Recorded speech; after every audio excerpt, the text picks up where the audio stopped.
गेल्या तासाला आपण प्रदत्त संकलन पद्धतीमधली संख्यात्मक आणि गुणात्मक पद्धत या पद्धतींना सुरुवात केली होती. त्यामध्ये संख्यात्मक पद्धती जी आहे ती पद्धती आपण मागच्या तासाला पूर्ण केली होती. त्याच्याच बरोबरीनं गुणात्मक पद्धतीमध्ये काही भाग हा सुरू केला होता. या गुणात्मक पद्धतीमध्ये मुख्यत्वे करून प्रक्षेपण तंत्र आणि मग त्या प्रक्षेपण तंत्रांमधल्या शब्द साहचर्य चाचणी किंवा वाक्यपूर्ती चाचणी, काही रचनात्मक तंत्र, त्याच्याच बरोबरीनं अभिव्यक्ती तंत्र यांचा समावेश आपण केला होता. आता या तासाला गुणात्मक पद्धतींमधली किंवा प्रदत्त संकलनाच्या गुणात्मक पद्धतींमधला निरीक्षण पद्धती, व्यक्ती इतिहास किंवा वृत्त इतिहास पद्धती आणि मग त्यानंतर त्याचं उपयोजन याबद्दल आपण या तासाला चर्चा करणार आहोत. यामध्ये जेव्हा आपण निरीक्षणात्मक पद्धतींचा वापर करतो तेव्हा ही जी पद्धत आहे ती निरीक्षण करता स्वतः किती प्रमाणामध्ये त्या समूहामध्ये सहभागी असेल त्यानुसार ही पद्धत बदलत असते.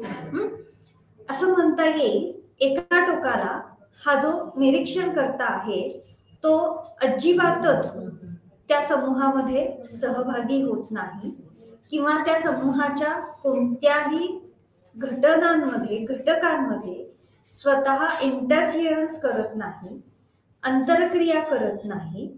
आणि अशा परिस्थितीमध्ये हा जो निरीक्षण करता आहे हा पूर्णतः फक्त निरीक्षकाचीच भूमिका पार पाडत असतो. जसं की एखाद्या संशोधकाला विद्यार्थ्यांच्या किंवा बालकांच्या वर्तनाचं निरीक्षण करायचं आहे. तो काय करेल तर एखाद्या खेळाच्या मैदानाच्या बाहेर उभा राहील किंवा मैदानाच्या कडेला उभा राहील आणि तिथून या बालकांच्या वर्तनाचं निरीक्षण करेल. त्याचबरोबरीनं कधी कधी असंही होतं की निरीक्षण करता स्वतः त्या समूहामधला भाग असतो किंवा त्या समूहामध्ये सहभागी होतो. आणि मग अशा परिस्थितीमध्ये कधी जेव्हा वैयक्तिक पातळीवर हा विशिष्ट वर्तनाचं अभ्यास हेतूला अनुसरून निरीक्षण करत असतो. आणि त्यामुळे निरीक्षण करता जो आहे तो अत्यंत काही महत्वाची किंवा गोपनीय अशा घटकांचं देखील, अशा माहितीचं देखील निरीक्षण हे करू शकतो. त्यामध्ये एखादा समूह, त्या समूहाच्या अंतरक्रिया ज्या परिस्थितीमध्ये घडत आहेत त्याबाबत अत्यंत सक्रियपणे सहभागी होऊन हा निरीक्षण करता विशिष्ट वर्तनाचं निरीक्षण करत आहे.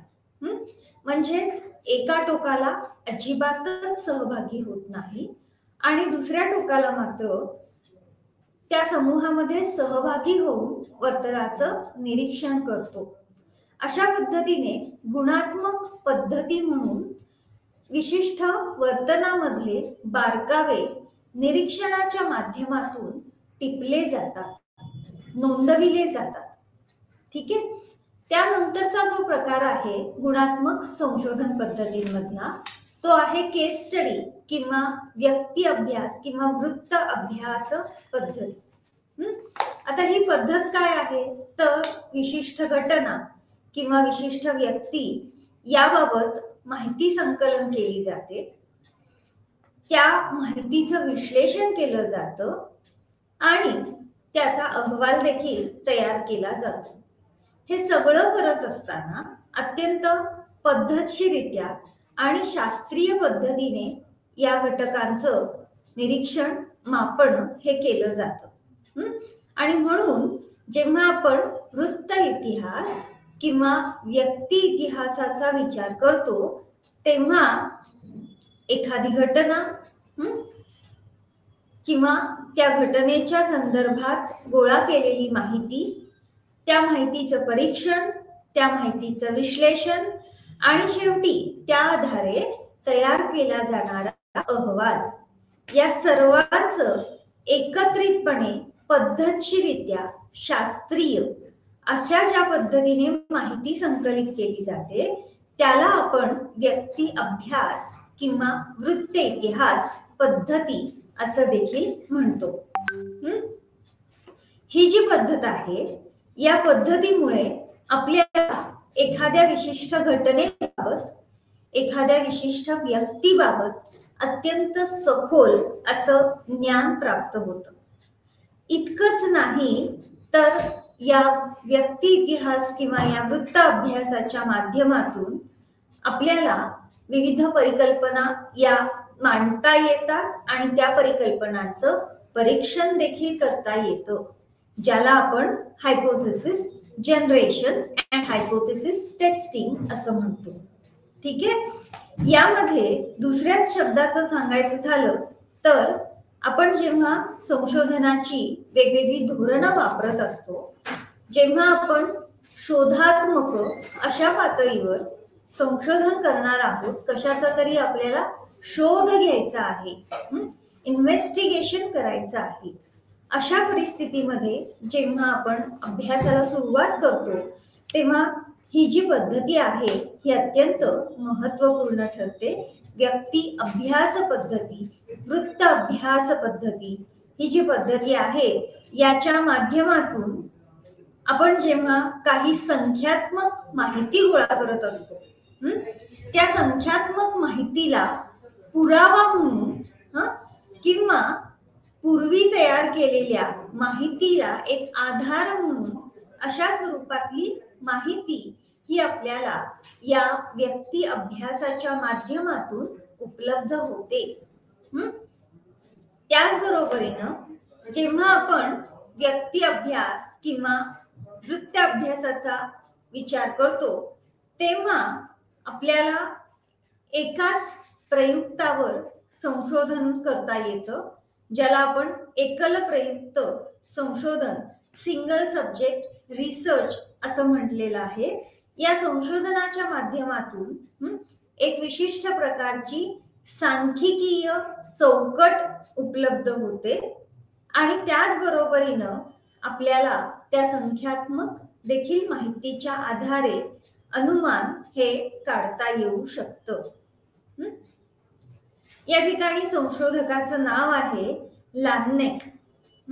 हे लॅमनेक असं म्हणतात की हा एक संशोधनाशी संबंधित व्यक्ती अभ्यास किंवा वृत्त अभ्यास हा संशोधनाशी संबंधित असा एक दृष्टिकोन आहे. हा दृष्टिकोन मूर्त प्रदत्त किंवा कॉन्क्रीट डेटा आणि त्याच्याच बरोबरीनं तो मूर्त प्रदत्त गोळा करण्यासाठी वापरली जाणारी जी तंत्र आहेत ती तंत्र आणि ज्या पद्धती आहेत त्या पद्धतींमध्ये दुवा साधण्याचा प्रयत्न या व्यक्ती अभ्यासाच्या माध्यमातून केला जातो. पूर्वीपासून चिकित्सालयीन मानसशास्त्रामध्ये या व्यक्ती अभ्यास पद्धतीचा म्हणजेच क्लिनिकल सायकोलॉजीमध्ये या व्यक्ती अभ्यास पद्धतीचा खूप मोठ्या प्रमाणावर वापर केला जातो आहे. कशासाठी तर एखाद्या मनोरुग्णाच्या बाबतीमध्ये पूर्वीची त्याची मानसिक स्थिती कशी होती त्याच्या संदर्भात पूर्वीची माहिती, ऐतिहासिक माहिती मिळवण्यासाठी किंवा एखाद्या रुग्णाच्या बाबतीमध्ये शारीरिक आणि मानसिक आरोग्य याबाबत माहिती करून घेण्यासाठी आणि अचूक निदान करण्यासाठी आपल्याला माहिती आहे की DSM, ICD याच्या माध्यमातून निदानाच्या काही पद्धती या विकसित झाल्या. मग हे निदान करत असताना जेव्हा व्यक्ती अभ्यास पद्धतीचा वापर केला जातो त्या आधारे अचूक निदान हे विशिष्ट रुग्णाच्या बाबतीमध्ये, मानसिक आजाराच्या बाबतीमध्ये करता येतं आणि त्यामुळे ही जी व्यक्ती अभ्यास पद्धती आहे याच्या मदतीने अत्यंत महत्त्वपूर्णरित्या रुग्णाचा भूतकाळ आणि रुग्णाची सद्यस्थिती त्यामध्ये त्याच्या आरोग्यविषयक, त्याचबरोबरीनं परिस्थिती विषयक ज्या काही समस्या किंवा ज्या काही बाबी असतील त्याचा अभ्यास आपल्याला व्यक्ती इतिहास पद्धतीने करता येतो. आणि म्हणून आपल्याला एकदा का अचूक निदान करता आलं या पद्धतीच्या आधारे की मग उपचाराची दिशा देखील योग्य पद्धतीने ठरवता येते. आता हा जो व्यक्ती अभ्यास किंवा ही जी केस स्टडी मेथड आहे ही वेगवेगळ्या प्रकारे करता येते. त्याच्यामध्ये पहिला जो प्रकार आहे तो विस्तृत व्यक्ती अभ्यास किंवा सविस्तर इलस्ट्रेटिव्ह व्यक्ती अभ्यास आहे. हा एक प्रकारचे वर्णनात्मक अभ्यास आहे. यामध्ये मुख्य घटना किंवा त्या घटनेमधल्या एका किंवा एकापेक्षा अधिक अशा घटनांच्या स्वरूपामध्ये भर दिला जातो आणि त्याबरोबरीनच ती घटना का घडलेली असावी आणि त्याच्या संदर्भात विविध प्रकारच्या प्रश्नांबाबत अत्यंत सविस्तर अशा प्रकारची माहिती ही पुरवली जाते. या सविस्तर अशा व्यक्ती अभ्यासामध्ये जे प्रश्न वाचकांना परिचित आहेत त्या प्रश्नांची साध्या आणि सोप्या भाषेमध्ये उत्तर मिळायला मदत होते. ही अत्यंत वर्णनात्मक अशा पद्धतीची अभ्यास पद्धती आहे. त्याच्यानंतर या व्यक्ती अभ्यासामधलीच दुसरी जी पद्धत आहे बघा, शीर्षकावरूनच तुमच्या लक्षात येईल, शोधक किंवा एक्सप्लोरेटरी अभ्यास व्यक्ती अभ्यास किंवा त्याला पथदर्शी पायलट केस स्टडी असंही म्हटलं जातं. या पायलट केस स्टडी किंवा या शोधक व्यक्ती अभ्यासाच्या मदतीने एखादं मोठं संशोधन करण्यापूर्वी अशा स्वरूपातला अभ्यास किंवा अशा स्वरूपातला व्यक्ती अभ्यास हा केला जातो. याच्या मागचा हेतू काय आहे तर आपण निर्धारित केलेला प्रश्न किंवा प्रश्न ओळखून कोणत्या प्रकारच्या मापन तंत्राचा वापर करता येईल हे मुख्य संशोधनाला सुरुवात करण्यापूर्वी या अभ्यासाच्या मदतीने स्पष्ट होते. आणि त्यामुळे सुरुवातीलाच काही कमतरता असतील तर त्या लक्षात आल्यानंतर पुढचा मोठा अभ्यास करत असताना या कमतरता भरूनही काढता येऊ शकतात. आणि त्यामुळे जेव्हा आपण या पद्धतींचा वापर करतो तेव्हा निश्चितपणे मोठा अभ्यास करण्यापूर्वी किंवा मोठं संशोधन करण्यापूर्वी एखाद्या छोट्याशा जनसमूहाबाबत किंवा एखाद्या व्यक्तीबाबत जेव्हा माहिती संकलित केली जाते तेव्हा जे मापनतंत्र वापरलेलं असेल त्यामध्ये काही बदल करायचा आहे का किंवा त्याच्याच बरोबरीनं जी पद्धती अवलंबिली असणार आहे माहिती संकलित करण्याची त्यामध्ये काही सुधारणा करायच्यात का हे आपल्याला या पथदर्शी व्यक्ती अभ्यासाच्या माध्यमातून लक्षात येऊ शकतं. त्याच्यानंतर व्यक्ती अभ्यासाचा तिसरा जो प्रकार आहे तो आहे संचित किंवा क्युम्युलेटिव्ह केस स्टडी. आता हा जो संचित असा जो प्रकार आहे या शीर्षकावरूनच तुमच्या लक्षात येईल की विविध भागातून माहिती संकलित केली जाते, माहितीचं संचयन केलं जातं आणि अशा विविध भागांवरून केलेल्या माहितीच्या आधारे काही निष्कर्ष हे काढले जातात. या अभ्यासामागचा मुख्य हेतू काय आहे तर भूतकाळातील काही अभ्यासांमधील माहिती संकलित करणं जेणेकरून त्या माहितीचं उपयोजन त्या माहितीचं सामान्यीकरण हे खूप मोठ्या प्रमाणामध्ये करता येईल. साहजिकच आहे पूर्वी झालेल्या अभ्यासांमधील माहिती गोळा केली जाते आणि त्यामुळे लागणारा वेळ आणि खर्च या दोन्हीचीही बचत होऊ शकेल. पण हा जेव्हा नवीन अभ्यास केला जातोय तो पूर्वीच्या अभ्यासाची पुनरावृत्ती सुद्धा असण्याची शक्यता असू शकते. त्यामुळे या तिसऱ्या 3 प्रकारांबरोबरच चौथा एक प्रकार आहे, तो म्हणजे क्रांतिक किंवा टीकात्मक अशा स्वरूपातील काही उदाहरणात्मक अशा व्यक्ती अभ्यास किंवा वृत्ताभ्यास.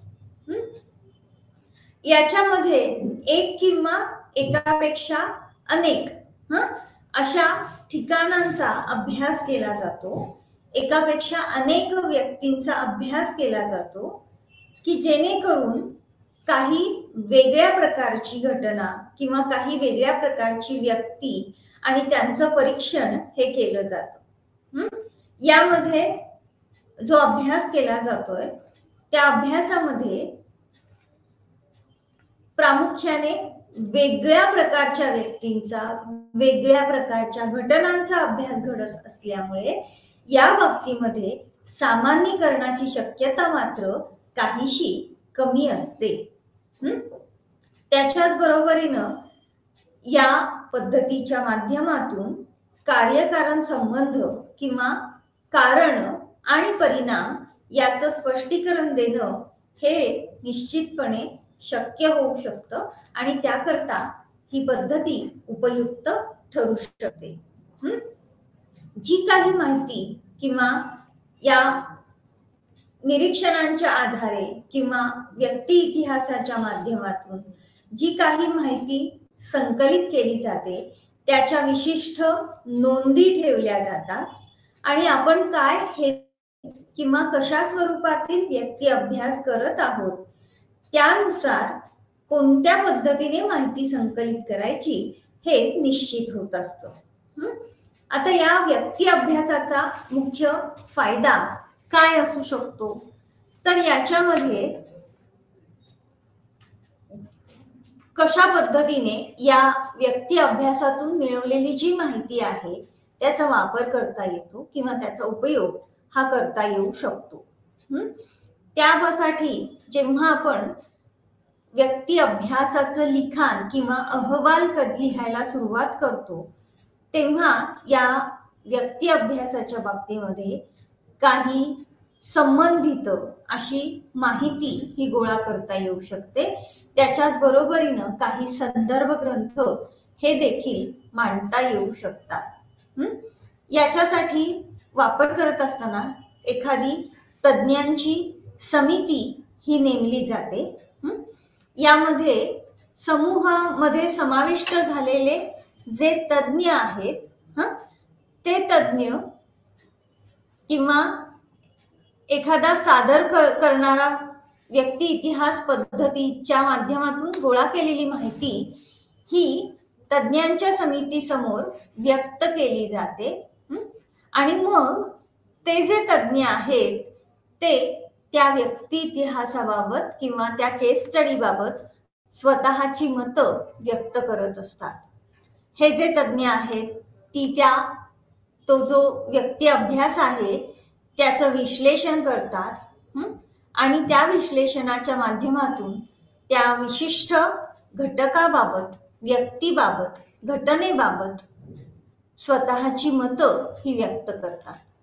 त्याच्याच बरोबरीनं तज्ञ समितीच्या बरोबरीनंच आपण जेव्हा व्यक्ती अभ्यास करायला सुरुवात करतो तेव्हा माहिती संकलित केल्यानंतर जे समूहातील व्यक्ती आहेत त्या समूहातील व्यक्तींकडून इतर केसेसच्या संदर्भात किंवा इतर व्यक्तींच्या संदर्भात आपण माहितीची देवाणघेवाण करत असतो की ज्या आपल्याच केस प्रमाणे असू शकतील किंवा ज्या व्यक्तीच्या बाबत आपण अभ्यास केला आहे त्याच स्वरूपातला अभ्यास जेव्हा दुसऱ्या एखाद्या व्यक्तीने केलेला असेल तेव्हा त्या संदर्भातल्या माहितीची देवाणघेवाण केली जाते.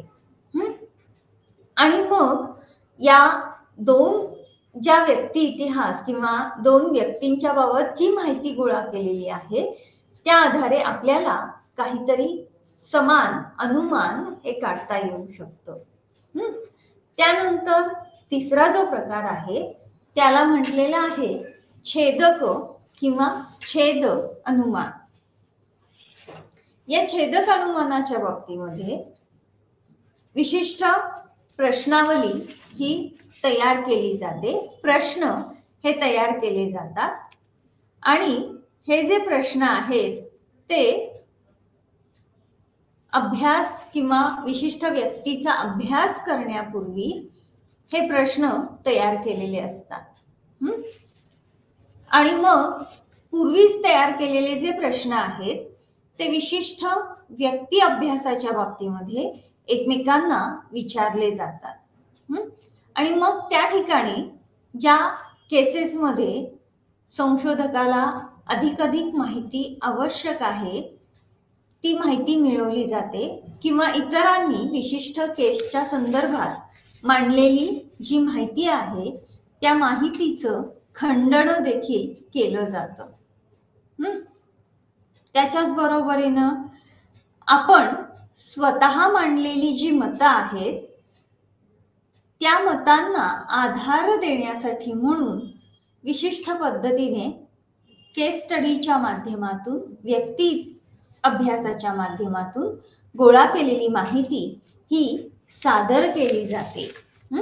अशा पद्धतीने जेव्हा आपण या केस स्टडीचा विचार करतो किंवा व्यक्ती अभ्यासाचा विचार करतो तेव्हा प्रामुख्याने विश्लेषण करण्यासाठी त्याचबरोबर तज्ज्ञ समितीच्या मतांकरिता आपल्याच प्रमाणे ज्या वेळेस व्यक्ती अभ्यास असतो त्याची देवाणघेवाण करत असताना सामान्यीकरण करण्यासाठी आणि छेद परीक्षण करण्यासाठी देखील हा व्यक्ती अभ्यासाचा आपल्याला उपयोग होतो. जेव्हा आपण व्यक्ती अभ्यासाचा विचार करतो किंवा जेव्हा आपण गुणात्मक संशोधन पद्धतीचा विचार करत आहोत तेव्हा या गुणात्मक संशोधन पद्धतीमध्ये आपल्या पहिल्याच प्रकरणामध्ये नमूद केल्याप्रमाणे मानव वंशशास्त्र किंवा एथनोग्राफिक स्टडीज याला देखील गुणात्मक संशोधन पद्धतीमध्ये अत्यंत महत्त्व आहे. आपल्याला ही जी मानव वंशशास्त्र पद्धती आहे यालाच लोकपद्धती विज्ञान किंवा एथनोमेथॉलॉजी असंही म्हटलं जातं किंवा लोकांची पद्धती मेथडॉलॉजी ऑफ पीपल असंही या पद्धतीला म्हटलं जातं. या संशोधन पद्धतीमध्ये अत्यंत जवळून निरीक्षण करून सहभागी होऊन हा जो संशोधक आहे तो विशिष्ट समाजाची विशिष्ट समूहाची संस्कृती समजून घेण्याचा प्रयत्न करतो.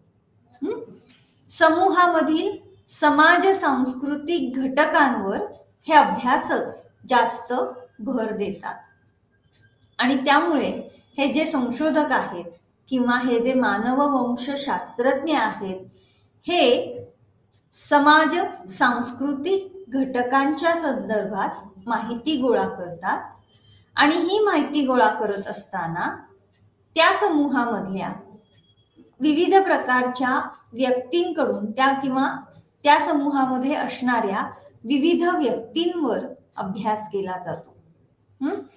त्याच्याच बरोबरीनं एखाद्या विशिष्ट समूहामधून जेव्हा व्यक्तीची निवड केलेली असते अशा व्यक्ती पुढे जाऊन त्यांच्या समूहामधल्या अभ्यासाकरिता उपलब्ध होऊ शकतील अशा व्यक्तींची किंवा प्रतिसादकांची नावं सुचवितात किंवा कोण सहभागी होऊ शकेल हे सजेस्ट करतात.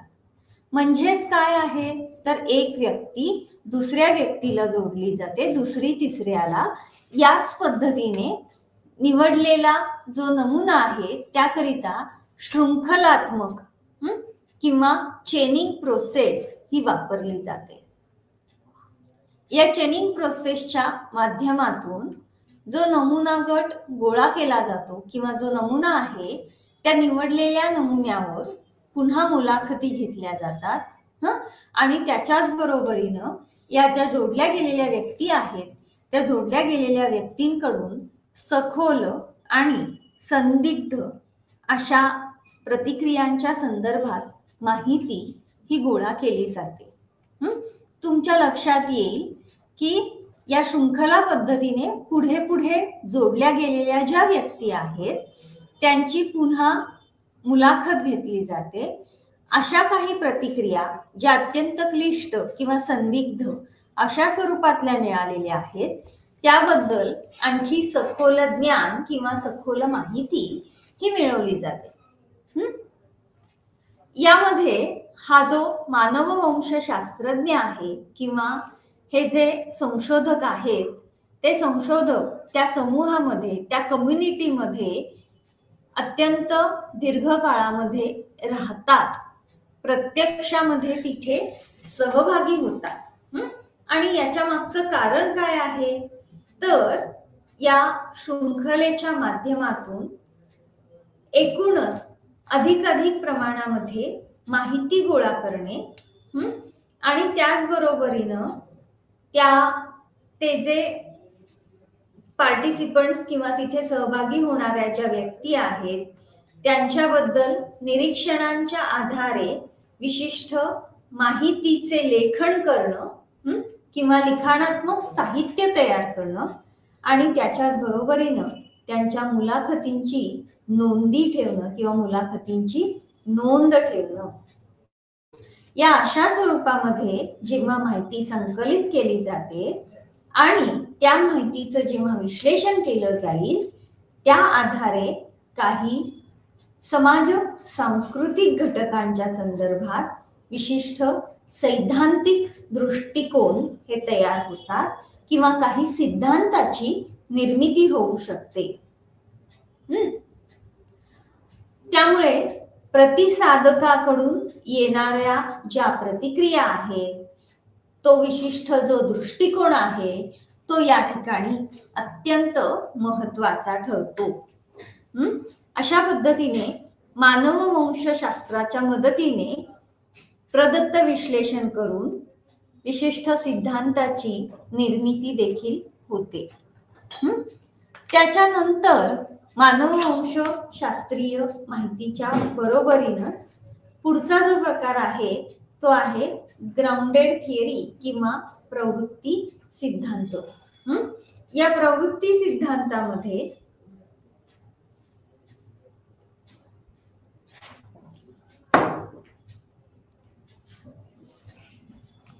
प्रामुख्याने ज्या पद्धतीने इतर गुणात्मक पद्धतींचा वापर केलेला आहे त्याचप्रमाणे हे जे प्रवृत्ती सिद्धांत मांडणारे सैद्धांतिक आहेत ते मात्र अशाच पद्धतीने माहिती गोळा करत नाहीत.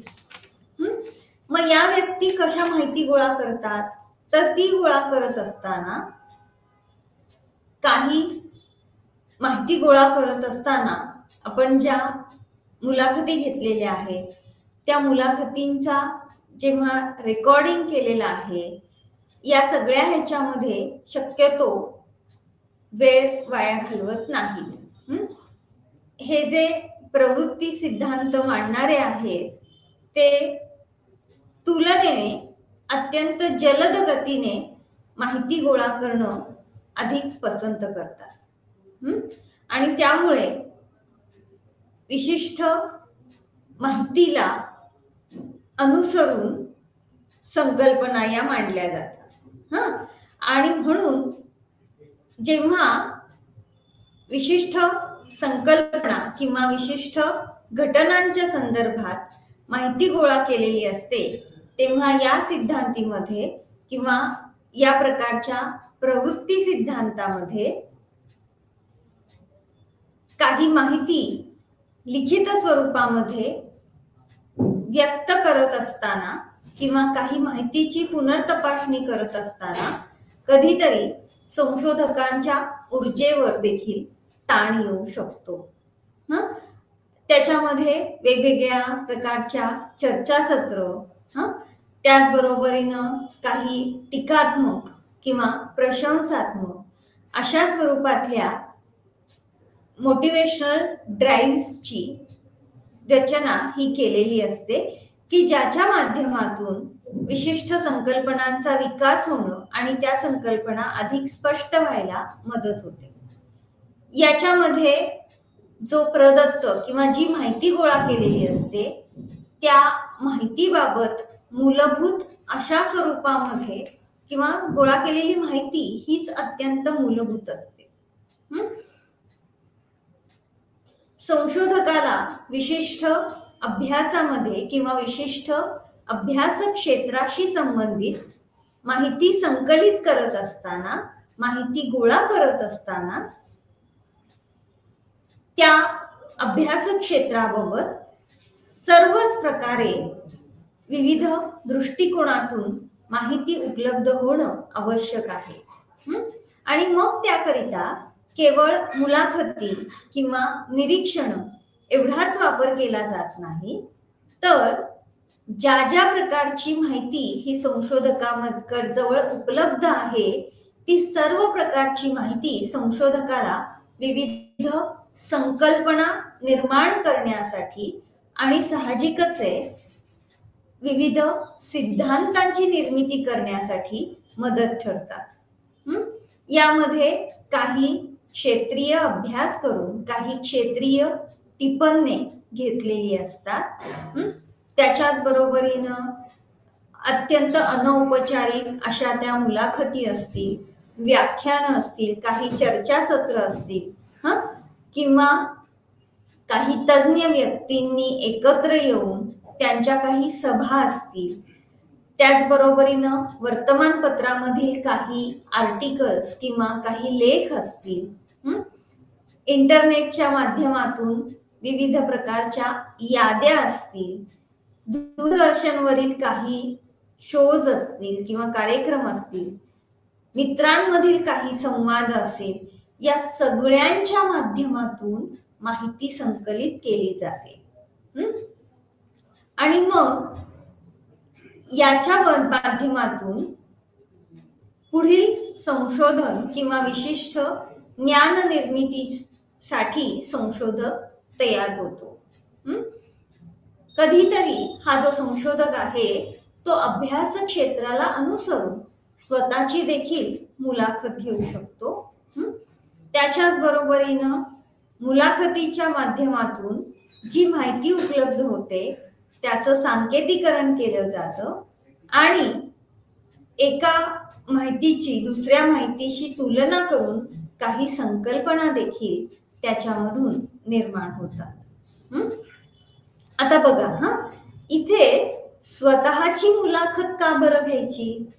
कारण त्यामुळे एखाद्या विशिष्ट ज्ञान क्षेत्राबाबत, एखाद्या विशिष्ट माहितीच्या संदर्भाबाबत संशोधकाला एक चांगल्या प्रकारचं मर्म किंवा इन्साइट प्राप्त होऊ शकते. आणि त्यामुळे कन्सेप्च्युअल क्लॅरिटी किंवा एखाद्या घटकाबाबत संकल्पनात्मक स्पष्टता ही अधिक येते.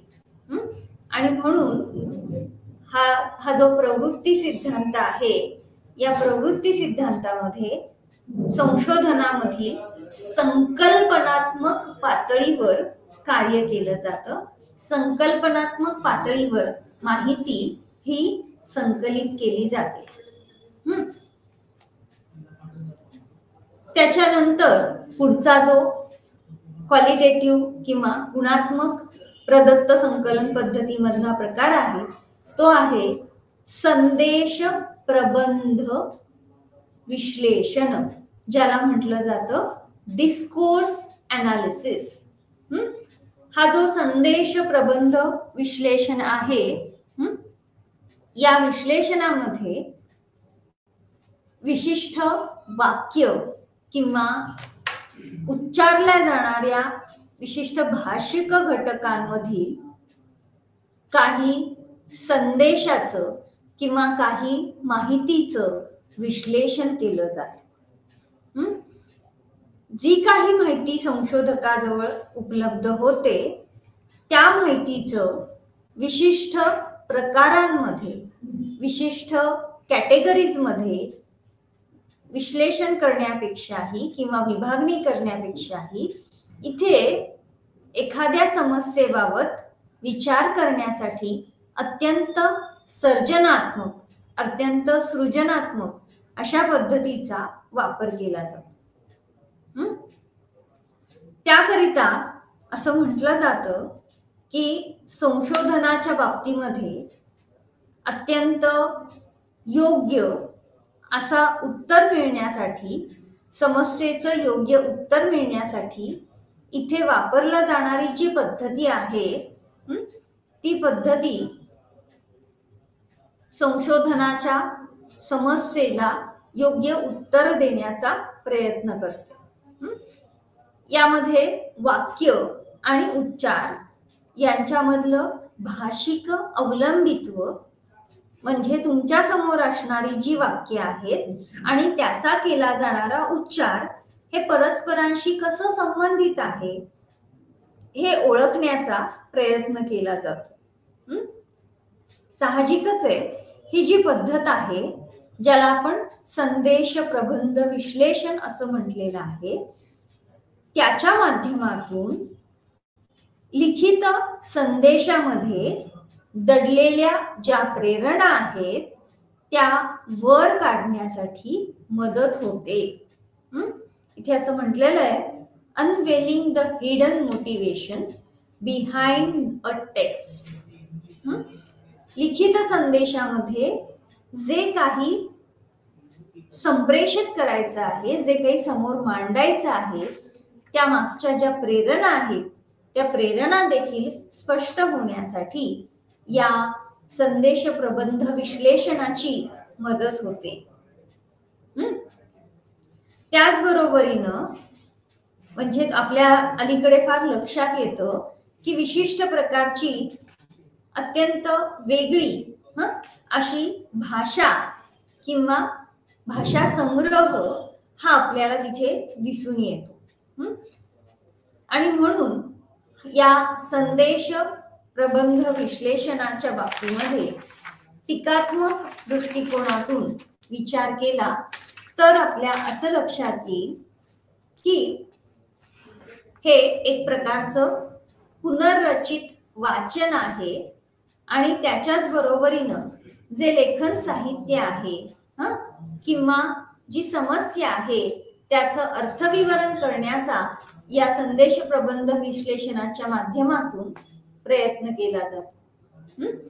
जेव्हा आपण या विश्लेषणाचा विचार करतो तेव्हा हे विश्लेषण ज्या भाषिक सूचना आहेत किंवा विशेषतः भाषेची जी रचना आहे त्या रचनेमध्ये विविध पर्यायी शब्दांचा देखील वापर करते.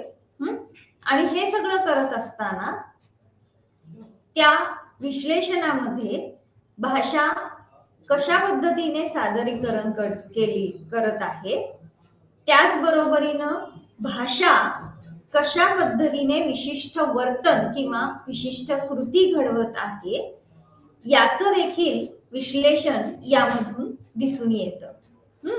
आणि म्हणून जेव्हा आपण संप्रेषण साधतो किंवा जेव्हा आपण विशिष्ट पद्धतीने भाषिक साहित्य सादर करत असतो तेव्हा त्याचा कशा पद्धतीने सादरीकरण केलं जात आहे, कशा पद्धतीने संभाषण साधलं जात आहे त्याचा देखील परिणाम हा आपल्याला दिसून येतो.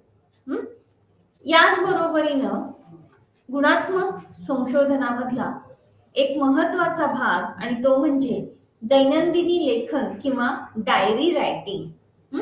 आणि या दैनंदिनी लेखनाबरोबरच वर्णनात्मक पद्धती ही देखील तितक्याच मोठ्या प्रमाणामध्ये वापरली जाते. आपल्याला तर माहीतच आहे की या दैनंदिनी लेखनामध्ये जी सहभागी होणारी व्यक्ती आहे ती तिच्या दैनंदिन आयुष्यामध्ये घडणाऱ्या ज्या कृती आहेत, जे वर्तन आहे त्याच्या नोंदी ठेवत असते. एक प्रकारच्या अनुकालिक अशा तंत्राच्या माध्यमातून या पद्धतीचा किंवा या पद्धतीमध्ये अभ्यास केला जातो. या तंत्रामध्ये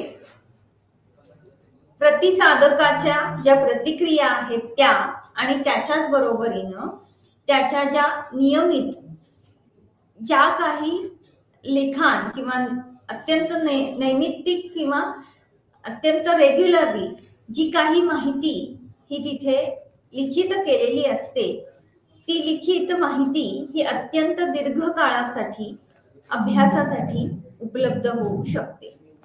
आणि म्हणून ही जी डायरी रायटिंग किंवा दैनंदिनी लेखन आहे, या पद्धतीला काही वैशिष्ट्यपूर्ण परिस्थिती संदर्भात असा काही कालावधीसाठी संदर्भ देखील उपलब्ध असतो. आणि त्यामुळे ही जी दैनंदिनी लेखन केलं जातं किंवा ही डायरी लिहिली जाते, ती त्या प्रत्येक व्यक्तीच्या अनुभवानुसार ती लिहिली जाते. आणि परिणामतः असं म्हटलेलं आहे की त्या विशिष्ट व्यक्तीच्या संदर्भात किंवा त्या विशिष्ट परिस्थितीच्या संदर्भात जी माहिती उपलब्ध होते, ती माहिती अत्यंत व्हॅलिड किंवा यथार्थ अशा स्वरूपातली असते. दैनंदिनी लिखाण जे आहे ते वास्तव परिस्थितीमध्ये व्यक्तीच्या वर्तनाचं किंवा व्यक्तीच्या अनुभवांची एक प्रकारची पुनरावृत्तीच असते. असं जरी असलं तरी सुद्धा म्हणजे अलीकडे आता ही दैनंदिनी लेखन हे मॅन्युअली होण्यापेक्षाही काही डिजिटल म्हणजेच काही यंत्रांच्या माध्यमातून याचं लेखन हे सुरू झालेलं आहे. यामध्ये आता आपल्याला काही फोटोग्राफ, काही छायाचित्र हे देखील बघायला मिळतात. काही टिपण नोट्स या देखील त्या ठिकाणी दिसू शकतात. आणि म्हणून लिखित किंवा भाषिक अशा शब्दांची वर्णनात्मक स्वरूपातली एक प्रकारची अभिव्यक्ती आहे. आणि मग त्याच्यावरून सारांश काढण्यासाठी काही विशिष्ट पद्धतीने त्याचं सांकेतीकरण देखील केलं जाण्याची शक्यता असते, कारण ती एक प्रकारची माहिती आहे आणि त्या माहितीचं कोडिंग होणं अत्यंत गरजेचं ठरतं की जेणेकरून त्याचं विश्लेषण होईल आणि त्या विश्लेषणाच्या आधारे अहवाल किंवा फलितांबद्दल स्पष्टीकरण देखील करता येऊ शकते. आणि म्हणून ही वर्णनात्मक अशा स्वरूपातील पद्धती ठरते. या दैनंदिनी लेखनाबरोबरच आणखी महत्वाची पद्धत जी आपल्या सर्वांच्या अत्यंत परिचयाची आहे आणि ती म्हणजे मुलाखत पद्धत.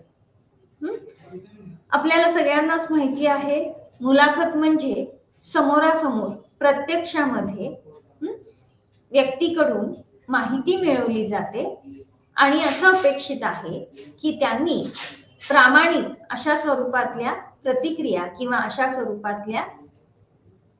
स्वरूपातली उत्तरं ही द्यावी.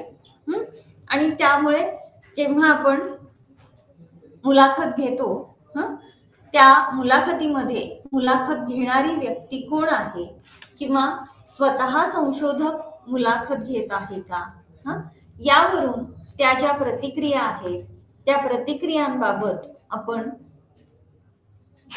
प्रामाणिकपणा त्या प्रतिक्रियांमधला हा शोधू शकतो. ज्या पद्धतीने आपण प्रश्नावल्या देतो त्याच प्रकारे मुलाखतींमध्ये देखील काही विशिष्ट पद्धतीने रचलेले किंवा पुन्हा येणाऱ्या व्यक्तींसाठी काही फॉलोअप क्वेश्चन्स देखील तिथे असतात. आपल्या संशोधनाला अनुसरून कोणत्या पद्धतीची मुलाखत घेतली जाईल किंवा मुलाखतीची कोणती पद्धत वापरली जाईल हे निश्चित होत असते.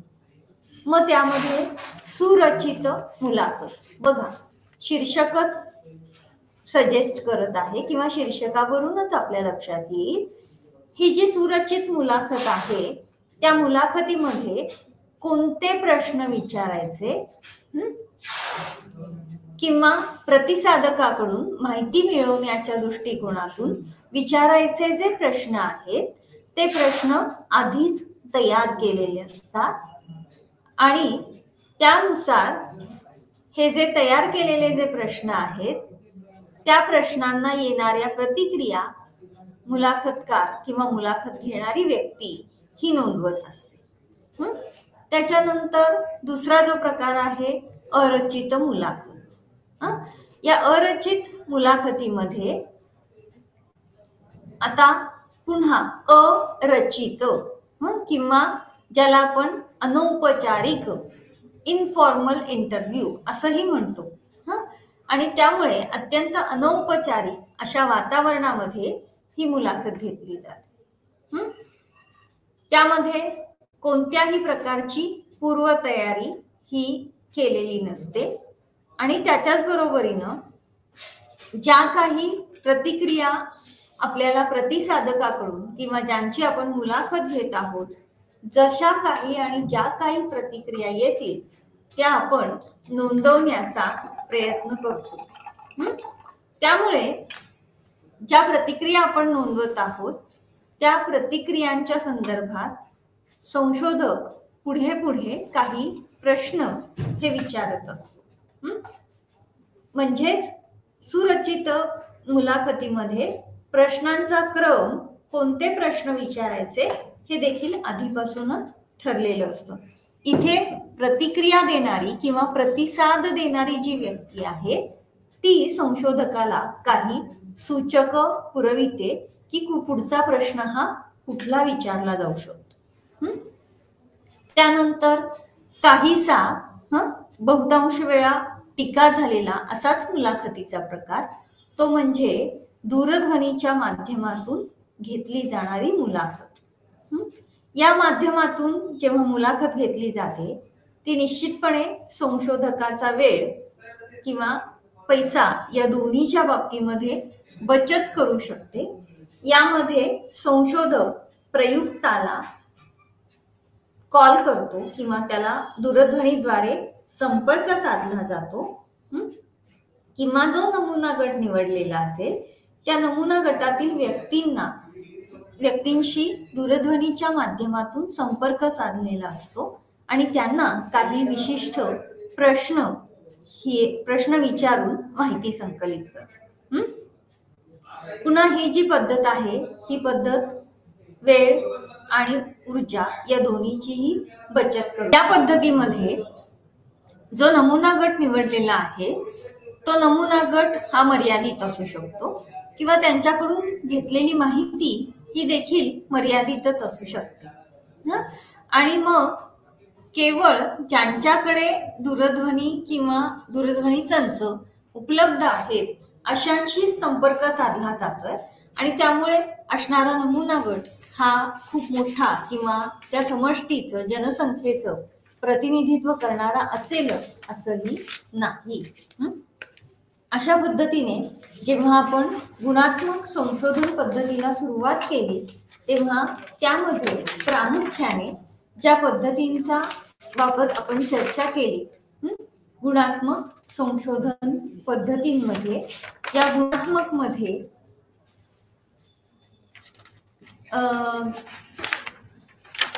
मुख्यत्वे करून काही निरीक्षणांचा किंवा सुरुवातीलाच आपण प्रक्षेपण तंत्र पाहिली होती. त्याच्यानंतर निरीक्षण पद्धती पाहिली.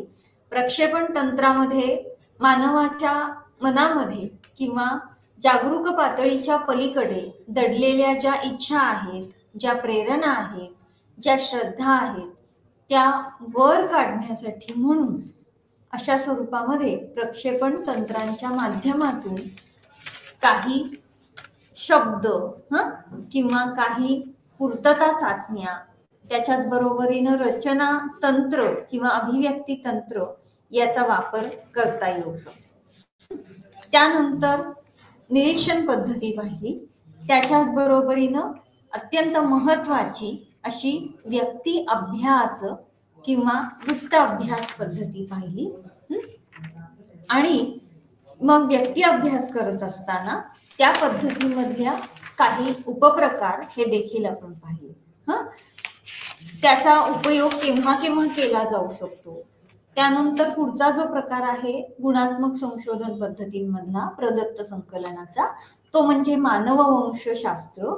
या मानववंशशास्त्रामध्ये ज्याला आपण लोकपद्धती विज्ञान किंवा एथनोमेथोडॉलॉजी असंही म्हटलेलं आहे, लोकांमध्ये राहून त्यांच्या संदर्भातली माहिती गोळा करणं त्याचबरोबरीनं ग्राउंडेड थिअरी किंवा प्रवृत्ती सिद्धांत, त्यानंतर संदेश प्रबंध विश्लेषण हा काहीसा नवा वाटणारा असा प्रकार आपण पाहिला. दैनंदिनी लेखन किंवा वर्णनात्मक पद्धतीच्या माध्यमातून सुद्धा माहिती संकलन, प्रदत्त संकलन हे करता येऊ शकतं. आणि साधारणतः गुणात्मक प्रकारांमध्ये महत्वाची मानली गेलेली अशी मुलाखत पद्धती देखील आपण या ठिकाणी चर्चिली. या माध्यमातून हे जे 8वं प्रकरण आहे ते इथे पूर्ण होत आहे. ठीक आहे, आपण संख्यात्मक आणि गुणात्मक अशा दोन्हीही पद्धती इथे पाहिल्या. त्याच्यानंतर या ब्लॉक मधला महत्वाचा भाग आहे आणि आपण जेव्हा मानसशास्त्र हा विषय शिकत आहोत त्यामध्ये मनोमापन किंवा मानसशास्त्रीय कसोट्या, मानसशास्त्रीय चाचणी हा भाग जो आहे तो अत्यंत महत्वाचा आहे. त्यामुळे आपल्या अभ्यासक्रमामध्ये असणारं हे जे 9वं प्रकरण आहे, चाचणी तयार करणे किंवा कन्स्ट्रक्शन, टेस्ट कन्स्ट्रक्शन, एखादी मानसशास्त्रीय चाचणी ही कशा पद्धतीने तयार केली जाते ते आपण या प्रकरणामध्ये बघणार आहोत. हे प्रकरण शिकल्यानंतर तुम्हाला मानसशास्त्रीय चाचणी म्हणजे काय, चाचणीची देखील व्याख्या करता येईल. त्याच्याच बरोबरीने चाचणीचे काही महत्वाचे गुणधर्म आहेत ज्यामध्ये विश्वसनीयता, वैधता, यथार्थता किंवा मानक या ज्या संकल्पना मांडलेल्या आहेत त्यांची व्याख्या करता येईल. तसंच चाचणी तयार करण्याची जी प्रक्रिया आहे, जी प्रोसेस आहे त्याचं वर्णन तुम्ही करू शकाल. चाचणीमध्ये विश्वसनीयता म्हणजे काय, त्याचे प्रकार कुठले आहेत, त्याच्याच बरोबरीनं वैधता म्हणजेच व्हॅलिडिटी म्हणजे काय, त्याचे कोणते प्रकार आहेत. आणि एखादी चाचणी जेव्हा आपण तयार करतो ती तयार करण्यासाठी, कारण लक्षात घ्या तुमचा हा जो पेपर आहे यामध्ये तुम्हीही स्वतः चाचणी तयार करून त्याच्या माध्यमातून प्रदत्त संकलन करू शकाल, माहिती संकलन करू शकाल. आणि म्हणून ती चाचणी तयार करण्यातले जे टप्पे आहेत ते देखील तुम्ही स्पष्ट करू शकणार आहात. जेव्हा आपण चाचणी किंवा मानसशास्त्रीय संशोधनाचा विचार करतो तेव्हा त्या संशोधनाच्या हेतूला अनुसरून आपण विशिष्ट प्रकारची चाचणी किंवा विशिष्ट प्रकारची कसोटी ही निर्माण करत असतो. ही कसोटी तयार करण्यामागे त्या कसोटीचा किंवा त्या चाचणीचा अर्थ किंवा कसोटी तयार करण्याच्या पद्धती कुठल्या असू शकतात, चाचणीचं प्रमाणीकरण म्हणजेच स्टँडर्डायझेशन करत असताना चाचणीची विश्वसनीयता, वैधता, मानक आणि चाचणी तयार करण्यातले टप्पे अशा महत्वाच्या बाबी या प्रकरणामध्ये, महत्वाच्या बाबींचा, महत्वाच्या घटकांचा आपण अभ्यास करणार आहोत. आता आपण ही चाचणी म्हणजे काय किंवा मानसशास्त्रीय चाचणी म्हणजे काय ते आधी आपण पाहूया. एक प्रकारे हा स्ववृत्त अशा स्वरूपातला अभ्यास आहे. या अभ्यासामध्ये मापन करत असताना विशिष्ट प्रकारच्या प्रतिक्रिया या एकत्रित केल्या जातात आणि या प्रतिक्रियांवरून एक संकलित किंवा एक एकत्रित असा गुणांक किंवा असा प्राप्तांक हा काढला जातो. चाचणीच्या माध्यमातून विशिष्ट एककांना, विशिष्ट प्रश्नांना अनुसरून काही प्रतिक्रिया या एकत्रित केल्या जातात. या प्रतिक्रिया विशिष्ट गुणवैशिष्ट्यांचं मापन करणाऱ्या आहेत आणि या प्रतिक्रियांचं गुणांकन केलं जातं आणि हा एकत्रित गुणांक हा विशिष्ट गुणधर्माबाबत आपल्याला विशिष्ट अर्थ प्राप्त करून द्यायला मदत करतो. ठीक आहे. त्यामुळे चाचणी, कसोटी किंवा मापन हे जे शब्द आहेत हे आलटून पालटून देखील वापरले जातात. टेस्ट आणि मेजर्स असे शब्द आहेत. जेव्हा आपण एखादी चाचणी असा शब्द सर्वसाधारणतः वापरतो तेव्हा ती चाचणी म्हणजे एखादी शैक्षणिक चाचणी असू शकेल किंवा एखादी परीक्षा असू शकेल, ज्या परीक्षेचे उत्तर ही एकतर चूक असतील किंवा बरोबर असतात. बरोबर आहे. मात्र जेव्हा आपण मानसशास्त्रीय चाचणीचा वापर करतो किंवा मानसशास्त्रीय मापन करत असतो तेव्हा महत्वाचं म्हणजे मानसशास्त्रीय चाचणी जी उत्तरं आहेत किंवा मानसशास्त्रीय मापनामध्ये उत्तर ही चूक किंवा बरोबर असत नाहीत. There is no right or wrong answer. आणि त्यामुळे मानसशास्त्रीय चाचण्यांच्या बाबतीमध्ये मापन श्रेणी, स्केल किंवा क्वेश्चनायर, प्रश्नावली अशा प्रकारचे शब्द आलटून पालटून वापरले जातात. आणि त्याच्या माध्यमातून काय कळतंय तर कशा प्रकारचे प्रश्न हे विचारले जाणार आहेत आणि कशा प्रकारे एक प्रकारचं प्रपत्र हे तयार होणार आहे, ज्या माध्यमातून एकूण संकलित गुणांक स्कोर हा काढला जातो. मानसशास्त्रीय चाचणीच्या बाबत महत्वाचा भाग किंवा महत्वाचा घटक हा असा आहे की सगळ्यात महत्वाचा घटक म्हणजे a set of questions for an individual to answer. असा प्रश्नसंच आहे किंवा असा प्रश्नांचा संच आहे ज्याला व्यक्तीला उत्तर द्यायची असतात किंवा या प्रश्नांच्या माध्यमातून किंवा प्रश्नांना दिलेल्या उत्तरांच्या माध्यमातून एक प्रकारचा संकलित गुणांक हा प्राप्त होतो. असे दोन महत्वाचे मुद्दे, असे दोन महत्वाचे घटक मानसशास्त्रीय चाचणीच्या बाबतीमध्ये महत्वपूर्ण ठरतात. एक म्हणजे प्रश्नसंच आहे जो किंवा ज्याची उत्तरं प्रयुक्तांना, व्यक्तींना द्यावी लागतात. आणि दुसरं म्हणजे या उत्तरांमधून एक संकलित, एकत्रित अशा स्वरूपातला प्राप्तांक हा उपलब्ध होतो. आणि हा जो संच आहे, हा जो प्रश्न संच आहे, त्याच्या एकत्रीकरणामधून जे साधन तयार होतं त्या साधनाला आपण चाचणी किंवा मापन श्रेणी किंवा मापक असं म्हणतो. म्हणून शब्द वापरलेले स्केल, टेस्ट किंवा मेजर्स, क्वेश्चनायर अशा स्वरूपातले शब्द हे मानसशास्त्रीय कसोटीसाठी, चाचणीसाठी वापरले जातात. आता जेव्हा एखादी मानसशास्त्रीय कसोटी किंवा मानसशास्त्रीय चाचणी ही तयार केली जाते त्याच्या मागचा हेतू काय असतो तर एकाच व्यक्तीची दोन किंवा अनेक गुणधर्म किंवा गुणविशेषांबाबत तुलना करणं हा पहिला हेतू आहे. एकाच व्यक्तीची दोन किंवा दोनापेक्षा अधिक गुणधर्मांच्या बाबत तुलना करणं. आणि त्याच्याच बरोबरीनं दुसरा हेतू काय आहे तर एकापेक्षा अनेक व्यक्तींची एकाच गुणधर्माबाबत तुलना करणं.